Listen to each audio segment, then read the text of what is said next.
The hardest thing in the world, I remember this in my 20s, oh my God, being with somebody that you love, who's a good person, and knowing they're not your person.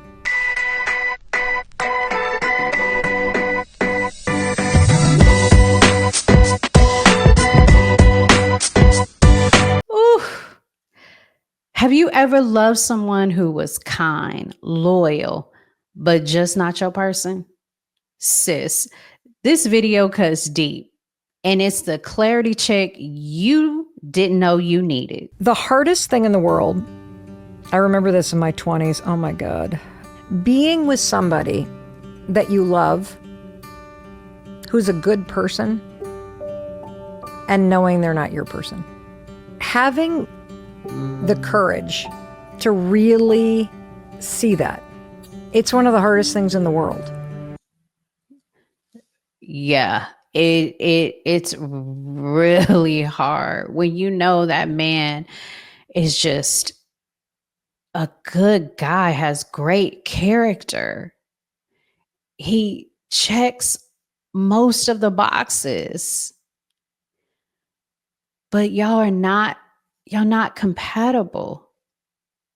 That's so hard to walk away from. And the way that you figure it out, first of all, you've got to let them be who they are. And you've got to see with a laser focus that the person that's right in front of you, you should assume they're never changing. If they watch golf all weekend, they're going to do it till they're 60. If they are sloppy, they're probably going to be sloppy. Now, there are skills that people can learn, but you got to accept somebody exactly as they are and exactly as they aren't. And that is facts. Facts. I mean, if your man dumps his shoes at the door, clothes all over the place, that's more than likely what's gonna happen once y'all get married. You gotta accept that that's just who they are. That's just who they are. And how you figure out whether or not this is your person is an issue of compatibility. 69% of the things that people bicker about or don't like about their partner, not going away. But most of those things are...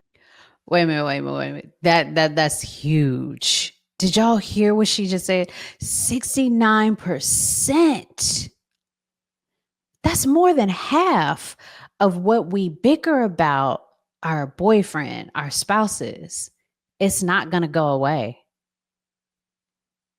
69%. Woo. Aren't deal breakers. What actually makes... Wait a minute. We got to rewind that. What? Of the things that people bicker about or don't like about their partner, not going away. But most of those things aren't deal breakers. What actually makes... Most of those are not deal breakers. 69% of the things we bicker about are not going to go away, and they're not deal breakers. He didn't clean up and put the dishes in the dishwasher. It's not a deal breaker. Man, Mel is speaking facts. Let's go. Makes you not compatible is this. Is there something about this person that is going to make you go against your values, or who makes you give up on your dreams? If staying with this person means you have to give up on some kind of dream or vision that you have for your life, this will never work, because you will slowly resent them and blame them for the fact that you gave up on your dream. And here's how you know. Can you end your about it? If you can't end your about it, then you're probably in the wrong relationship. Wow. Yeah. That's crazy. 69%. Y'all. I mean, Mel said, if you are staying with this person, means that you have to give up on some kind of vision, of some kind of dream that you have for your life, that God has called you to. That relationship is never going to work. She's saying you're going to resent that man. Look, ladies, marriage requires shared values. Share values. If we don't share the same values, we don't have the same vision, it's not going to work. Just because we are sharing in certain moments doesn't mean that we need to get married.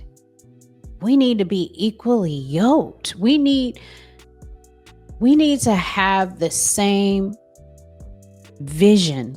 What does legacy look like for us? And just because he's good to you does not mean he is good for your calling, for what God has called you to do, for your purpose. Yes, he is a good man. Yes, he has character. Yes, he loves you. Yes, you love him. And he doesn't align with my calling. He doesn't align with my purpose. And ladies, again, let's not marry for potential. We marry patterns. Is he consistently showing up? Is he consistently showing kindness, goodness, faithfulness, self-control? Am I seeing a pattern of him leading? Am I seeing a pattern of his gentleness, of his joy? Let's stop building fantasy futures. Let's stop building fantasy futures around what ifs and start observing what is. Let's open these eyes. What am I seeing? What is he showing me? Does it align with what he said? We got to observe more. Observe our surroundings. Let's talk about resentment. Resentment is a symptom. It's a symptom of self-abandonment. If you silence your dreams to make the relationship work, you are eventually going to resent not only him, but yourself. Look, Amos, 3rd chapter, the 3rd verse. Do two walk together unless they have agreed to do so? Agreement isn't about perfection. It's about alignment. Are we aligned? Is my legacy vision the same as his? And before we sit here and say yes to marriage and yes to love, we need to ask ourselves, does this man support the vision that God has given me? Do I feel like I have to shrink to fit in this relationship? How many times have we shrunk ourselves because we're afraid that this man might get jealous, that this man, his ego might take a hit? If you have to shrink yourself and you can't be who you are, is this the relationship that you want to be in? Am I mentally or emotionally trying to change him into a version of who he could be? Again, we're not marrying potential, we're marrying patterns. Am I trying to change him? Most people cannot change, will not change, don't want to change. But you think you could change him into what you think he could be.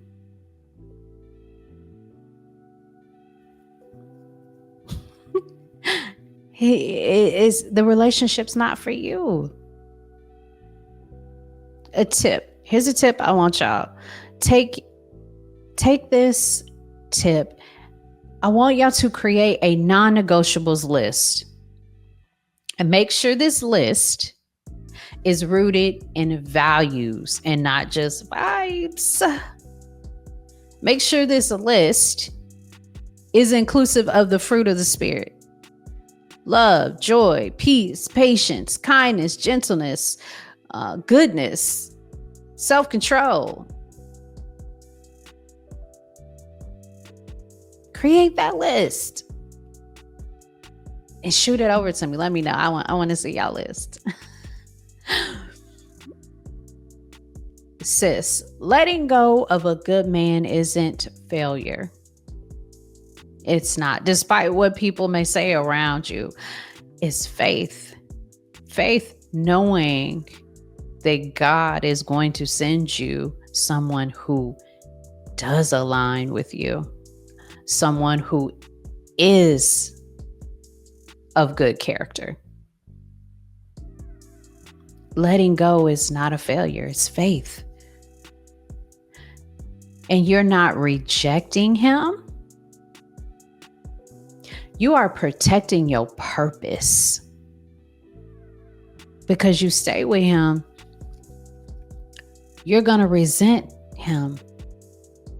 You're going to resent yourself because you couldn't fulfill your purpose. Ladies, you don't have to hate someone to know they're not your person. We think we have to have this huge breakup and I've gotta not love him and gotta not like him. And that's how I know that we're not meant to be, that we're not, marriage material. Sometimes you can exit peacefully and let that lead you. Let that peace, knowing that he's a great guy, has great character, but he's just not aligned with my purpose, with my vision. And that's okay. In the chat, have you ever stayed in a relationship because the person was good on paper, had a bomb resume, but you knew deep down inside he was not for you? How did y'all walk away? How did y'all know it was time to walk away?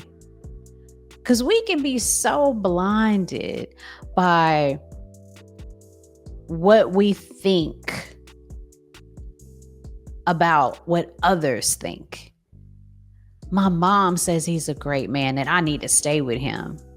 All my girls love him. I need to stay with him. What was the one thing that you happened or that you knew that it was time to walk away? Let's talk about it. Let's get in this chat. Sis, preparation isn't just about who's right. It's about knowing when to walk away from what's almost right. Don't marry potential. Let's marry purpose.